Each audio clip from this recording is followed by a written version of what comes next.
Halo teman-teman, kembali lagi bersama saya Melanie Sania Putri. Di sini saya bakalan bikin video tugas saya, yaitu mata kuliah Anatomi Fisiologi Manusia saya tentang sumsum tulang belakang. Selamat menyaksikan. Baiklah teman-teman, yang pertama yang bakalan saya jelasin yaitu tentang sumsum tulang belakang. Sumsum tulang belakang atau tulang punggung merupakan salah satu organ tubuh yang sangat penting. Kebanyakan orang mengetahui fungsi tulang belakang hanya sebatas menopang tubuh saja, tapi sebenarnya ada banyak sekali fungsi lainnya. Itulah sebabnya kata tulang punggung atau tulang belakang sering dijadikan istilah untuk orang yang sangat penting dan bertanggung jawab atas kehidupan seseorang. Apa itu tulang belakang? Tulang belakang adalah tulang-tulang yang memiliki berbagai ukuran dengan bentuk yang mirip satu sama lain, tersusun membentang dari bawah tengkorak hingga ke tulang ekor. Tulang-tulang ini saling tersusun satu dengan yang lainnya, membentuk kurva atau lengkungan tertentu, sehingga apabila dilihat dari samping bentuknya menyerupai huruf S. Bentuk tersebut mengoptimalkan pendistribusian tekanan mekanis saat tubuh bergerak dan beristirahat. Tulang belakang menjadi sangat spesial karena tulang ini tidak hanya disusun oleh satu atau dua tulang saja, melainkan tersusun dari 33 tulang yang ditopang oleh ligamen dan otot. Untuk lebih jelasnya, perhatikan penjelasan mengenai struktur tulang belakang. Struktur tulang belakang, fungsi yang baik tentu tercipta karena struktur yang sempurna. Itulah tulang belakang manusia. Tulang belakang terdiri dari atas dua bagian, yaitu bagian anterior dan posterior. Bagian anterior terdiri dari corpus vertebrae, sedangkan bagian posterior terdiri atas arcus vertebrae. Nah, bagian arcus vertebrae dibentuk oleh dua kaki, pediculus dan dua lamina. Selain itu, tulang belakang didukung oleh penonjolan procesus, yaitu procesus articularis dan procesus transversus dan procesus spinosus. Struktur tulang belakang yang memanjang fungsinya, penonjolan-penonjolan tersebut saling berhubungan di bagian pangkalnya dan membentuk lubang terowongan yang disebut dengan foramen vertebrale. Foramen terhubung antara satu dengan lainnya dan membentuk saluran terowongan panjang sebagai tempat sumsum tulang belakang dan medula spinalis. Di antara dua tulang belakang tersusun dapat ditemui celah yang disebut dengan foramen intervertebralis. Lubang inilah yang dilewati oleh serabut saraf yang keluar dari medula spinalis. Seperti yang telah disinggung sebelumnya, bahwa tulang belakang terdiri dari 33 tulang yang saling tersusun dan dari berbagai ukuran. Tulang-tulang tersebut dibagi menjadi 5 jenis dengan rincian sebagai berikut. Yang pertama ada tulang belakang servikal 7 buah. Tulang belakang servikal merupakan tulang belakang yang berada di leher dan berjumlah 7 buah. Secara umum, bagian ini memiliki bentuk tulang yang kecil dan procesus spinosus yang berukuran pendek, kecuali tulang kedua dan tulang tersebut memiliki sebutan khusus seperti atlas C1 dan aksis C2 dan diberi nomor yang sesuai dengan urutan mulai dari C1 sampai C7.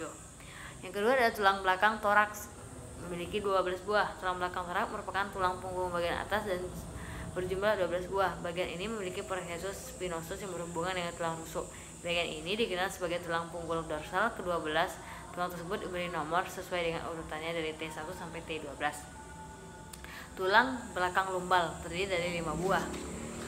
Tulang belakang lumbal merupakan tulang punggung bagian bawah dan berjumlah 5 buah. Bagian ini memiliki ukuran yang paling besar, yang paling lurus konstruksinya dan menopang beban paling berat daripada tulang belakang lainnya. Secara umum, nyeri punggung sering disebabkan karena adanya gangguan pada bagian ini. Ke-12 tulang pada bagian ini juga diberi nomor sesuai dengan urutannya L1 sampai dengan L5. Belakang sayral 5 buah. Tulang belakang sayral merupakan tulang belakang yang membentuk skrum dan tidak memiliki celah atau diskus intervertebralis antara yang satu dengan yang lainnya. Bagian ini terdiri dari 4 sampai 5 buah tulang setelah usia 26 tahun membentuk segitiga sakrum seperti irisan di antara tulang spinggul. Kelima tulang tersebut diberi nomor sesuai dengan urutannya dari S1 sampai S5. Tulang kosigeal 3 sampai 5 buah. Tulang belakang kosigeal merupakan tulang belakang yang terletak di bagian paling bawah tulang belakang atau disebut juga sebagai tulang ekor. Bagian ini terdiri dari 3 sampai 5 buah tulang yang saling bergabung dan tanpa celah. Tulang-tulang pada bagian ini juga diberi nomor sesuai dengan urutan dari CO1 sampai CO5. Beberapa gangguan struktural yang dapat mempengaruhi fungsi tulang belakang diantaranya yang pertama adalah kifosis, skoliosis, dan lordosis. Tulang belakang, semua halnya dengan tulang-tulang lainnya, fungsi tulang belakang juga sangat penting bagi pertumbuhan dan pergerakan tubuh manusia. Adapun beberapa fungsi tulang belakang yang paling utama yaitu sebagai berikut. Pertama adalah sebagai penopang tubuh. Fungsi tulang belakang yang pertama adalah sebagai penopang tubuh manusia. Bagian servikal bertanggung jawab menopang bagian tengkorak, sedangkan bagian toraks bertanggung jawab untuk memberikan kekuatan dan stabilitas pada tubuh. Bagian lumbar memiliki tugas untuk menopang sebagian besar berat badan dan memungkinkan gerakan lebih fleksibel tapi tidak berputar. Tulang belakang memiliki struktur yang sangat baik untuk menopang tubuh yang membuatnya mampu menyesuaikan bentuk dengan tubuh kita yang berubah-ubah, seperti saat kehamilan atau bertambahnya berat badan. Pada saat membawa beban yang berat, lengkungan pada tulang belakang menjadi lebih besar agar tubuh menjadi seimbang dan kuat untuk menopangnya. Yang kedua itu membuat tubuh lentur dan fleksibel dalam bergerak. Struktur tulang belakang yang tidak beraturan dengan susunan. 2. Membuat tubuh lentur dan fleksibel dalam bergerak.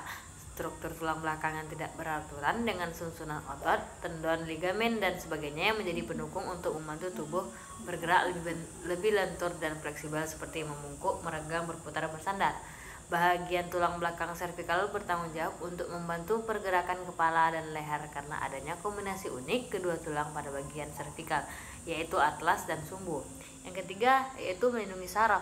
Fungsi tulang belakang yang selanjutnya adalah memberikan perlindungan pada saraf halus dan sumsum tulang belakang. Sumsum tulang belakang merupakan bagian yang penting dalam mengendalikan fungsi organ utama kita. Selain itu, bentuk dan posisi tertentu dari tulang belakang juga ligamen dapat membentuk jaringan perlindungan yang dapat menjaga sumsum tulang belakang agar tidak terluka. Yang keempat adalah menghasilkan sel darah merah. Tulang belakang memiliki sumsum tulang belakang yang banyak menghasilkan sel darah merah dan mineral. Ingat, yang dimaksud di sini bukan sumsum tulang belakang yang medula spinalis. Sumsum tulang terletak pada rongga interior tulang dan terdiri atas dua jenis, yaitu sumsum tulang merah dan sumsum kuning. Sumsum merah bertanggung jawab untuk memproduksi sel darah merah, trombosit, dan sel-sel putih.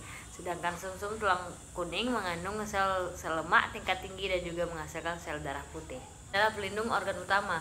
Fungsi tulang belakang lainnya adalah melindungi organ utama. Kerangka ini mengelilingi dan melindungi organ tubuh utama kita. Semua tulang rusuk manusia menempel pada tulang belakang, tapi hanya 7 pasang yang menempel pada sternum. Tulang rusuk membentuk kerangka di sekitar jantung dan paru-paru. Yang keenam adalah peredam getaran. Tulang belakang memiliki efek peredam getaran ketika tubuh kita bergerak seperti berdiri, jongkok, dan duduk. Hal tersebut dikarenakan adanya bentalan berupa cakram intervertebralis di antara tulang belakang dan juga mencegah terjadinya gesekan antara tulang yang satu dengan yang lainnya. Selain itu, cakram intervertebralis juga mengandung zat yang mampu meredam. Ada banyak hal yang membuat masalah pada tulang belakang, misalnya rasa sakit seperti dijelaskan di sini, penyebab sakit tulang belakang dan obatnya. Selain fungsi tulang belakang tersebut, ternyata tulang belakang juga merupakan perantara yang menghubungkan tubuh bagian atas dan bawah melalui sakrum yang menghubungkan tulang belakang ke bagian panggul. Setelah mengetahui berbagai fungsi tulang belakang di atas, maka penting sekali untuk kita menjaga kesehatan tulang. Sumsum tulang belakang merupakan bagian dari sistem saraf pusat yang berada di dalam ruas-ruas tulang belakang.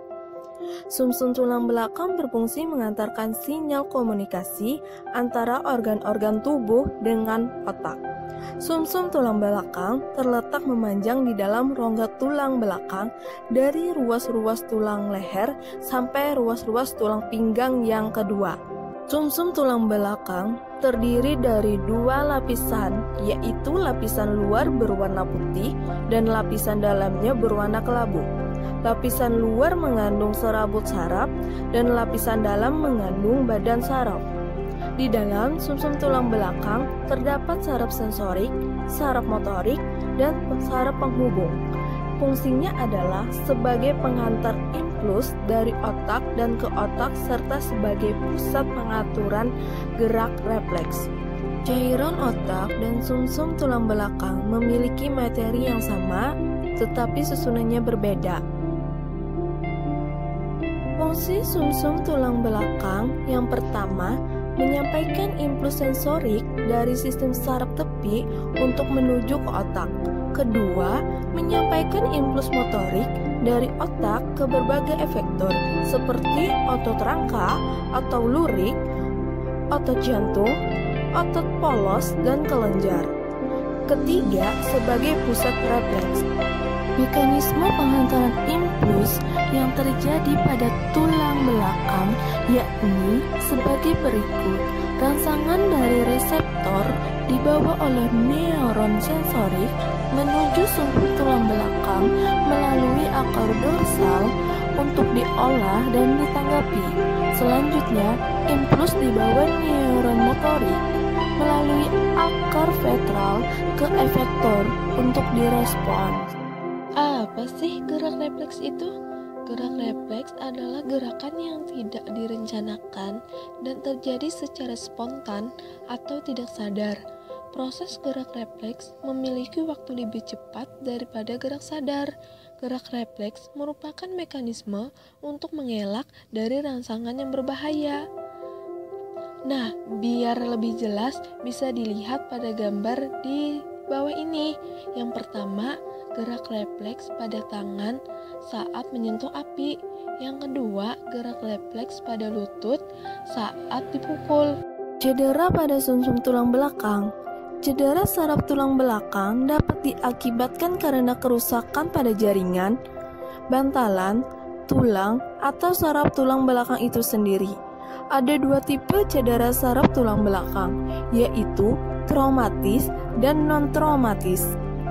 Jika saraf tulang belakang mengalami kerusakan, akan menyebabkan gangguan pada beberapa fungsi tubuh seperti hilangnya sensor motorik dan kendali gerak. Dua jenis gejala pada penderita berdasarkan keparahannya. Yang pertama, gejala menyeluruh atau kompleks. Kedua, gejala tidak menyeluruh atau lokal atau inkompleks. Penanganan cedera saraf tulang belakang. Yang pertama, pemberian obat. Suntikan metilprednisolon diberikan untuk menangani cedera saraf tulang belakang yang angkuh. Penggunaan obat itu harus dengan pengawasan penuh oleh dokter karena memiliki efek samping. Yang kedua, pembedahan. Pembedahan dilakukan untuk membuang potongan-potongan tulang, benda asing, atau retakan tulang belakang yang ada di tubuh akibat kecelakaan. Pembedahan juga diperlukan untuk mencegah serta memperbaiki kelainan bentuk dan posisi tulang belakang. Menjaga sumsum tulang belakang. Yang pertama, bergerak aktif. Bergerak aktif sangat penting untuk kesehatan tulang belakang, jantung, dan bagian tubuh lain. Semakin aktif, maka semakin besar kontribusi kita terhadap kesehatan tulang belakang. Peregangan, fleksibilitas sangat penting ketika bicara mengenai kesehatan tulang belakang. Peregangan rutin membuat tubuh fleksibel, artinya fungsi-fungsi sendi juga akan bekerja dengan baik.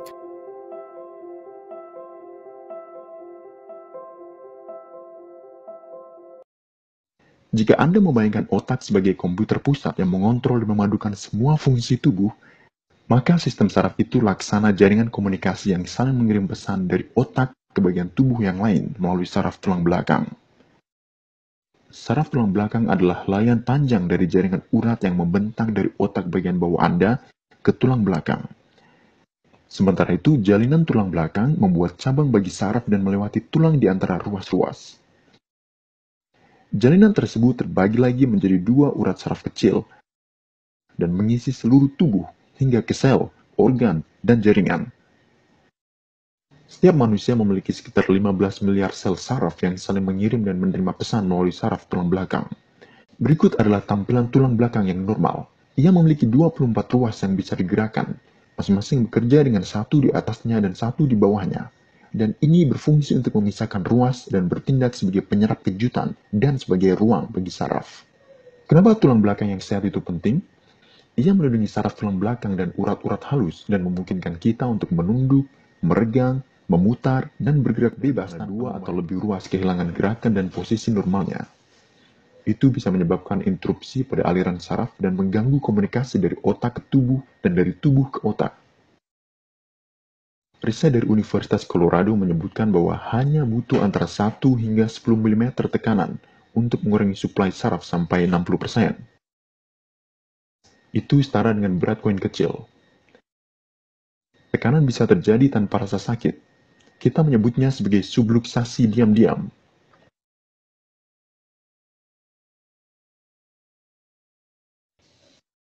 Area ini bisa memburuk dalam seminggu saja.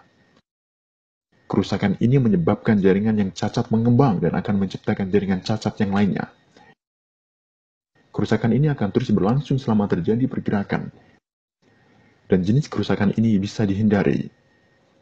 Jika Anda punya gangguan tulang belakang serviks, itu bisa menyebabkan sakit kepala, migrain, penurunan kekebalan tubuh, permasalahan sinus, demam tinggi, gangguan pola istirahat, hilangnya pendengaran, tonsil, batuk kronis, sesak nafas, asma, masalah fungsi jantung, gangguan hati, permasalahan tekanan darah, pencernaan, jantung memanas, gastritis, penurunan imunitas, alergi, gangguan ginjal, keletihan kronis, dan di bagian bawah konstipasi, gangguan menstruasi, ngompol, gangguan lutut, skratika, sakit punggung, sirkulasi yang lambat. Oh, saya ngos-ngosan, dan itu hanya beberapa. Obat penghilang rasa sakit memang bisa mengatasi gejala ini, tapi ia tidak menyelesaikan akar masalahnya dan hanya memberi tabir pada masalah itu dan akan mengizinkan gejalanya memburuk secara diam-diam, hingga akhirnya musibah besar terjadi. Dan kita semua juga tentu tahu efek samping dari penggunaan obat.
Baiklah teman-teman, itu tadi penjelasan saya tentang sumsum tulang belakang.